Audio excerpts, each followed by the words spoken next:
Beyond Good and Evil, Prelude to a Philosophy of the Future by Friedrich Nietzsche. Authorized translation by Helen Zimmern, 1907. Preface. Supposing that truth is a woman, what then?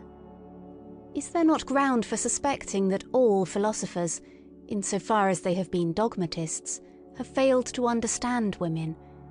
That the terrible seriousness and clumsy importunity with which they have usually paid their addresses to truth have been unskilled and unseemly methods for winning a woman? Certainly she has never allowed herself to be won, and at present every kind of dogma stands with sad and discouraged mien, if, indeed, it stands at all. For there are scoffers who maintain that it has fallen, that all dogma lies on the ground, nay more, that it is at its last gasp. But to speak seriously, there are good grounds for hoping that all dogmatizing in philosophy, whatever solemn, whatever conclusive and decided airs it has assumed, may have been only a noble pluralism and tyrannism, and probably the time is at hand when it will be once and again understood what has actually sufficed for the basis of such imposing and absolute philosophical edifices as the dogmatists have hitherto reared. Perhaps some popular superstition of immemorial time, such as the soul superstition, which, in the form of subject and ego superstition, has not yet ceased doing mischief. Perhaps some play upon words, a deception on the part of grammar, or an audacious generalization of very restricted, very personal, very human, all too human facts. The philosophy of the dogmatists, it is to be hoped, was only a promise for thousands of years afterwards, as was astrology in still earlier times, in the service of which probably more labour, gold, acuteness and patience have been spent than on any actual science hitherto. We owe to it, and to its super-terrestrial pretensions in Asia and Egypt, the grand style of architecture.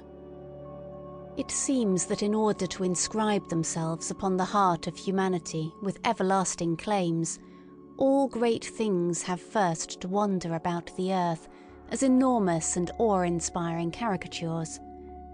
Dogmatic philosophy has been a caricature of this kind, for instance the Vedanta doctrine in Asia and Platonism in Europe. Let us not be ungrateful to it, although it must certainly be confessed that the worst, the most tiresome, and the most dangerous of errors hitherto has been a dogmatist error, namely Plato's invention of pure spirit and the good in itself.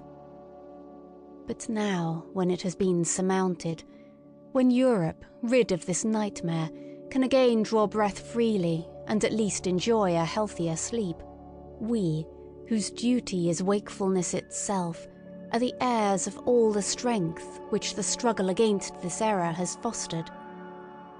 It amounted to the very inversion of truth and the denial of the perspective, the fundamental condition, of life, to speak of spirit and the good as Plato spoke of them.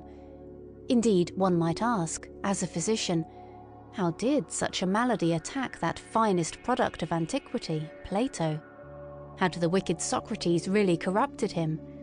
Was Socrates, after all, a corrupter of youths, and deserved his hemlock? But the struggle against Plato, or, to speak plainer and for the people, the struggle against the ecclesiastical oppression of millenniums of Christianity, for Christianity is Platonism for the people, produced in Europe a magnificent tension of soul, such as had not existed anywhere previously. With such a tensely strained bow, one can now aim at the furthest goals. As a matter of fact, the European feels this tension as a state of distress, and twice attempts have been made in grand style to unbend the bow, once by means of Jesuitism, and the second time by means of democratic enlightenment, which, with the aid of liberty of the press and newspaper reading, might, in fact, bring it about so that the spirit would not so easily find itself in distress. The Germans invented gunpowder, all credit to them, But they again made things square. They invented printing.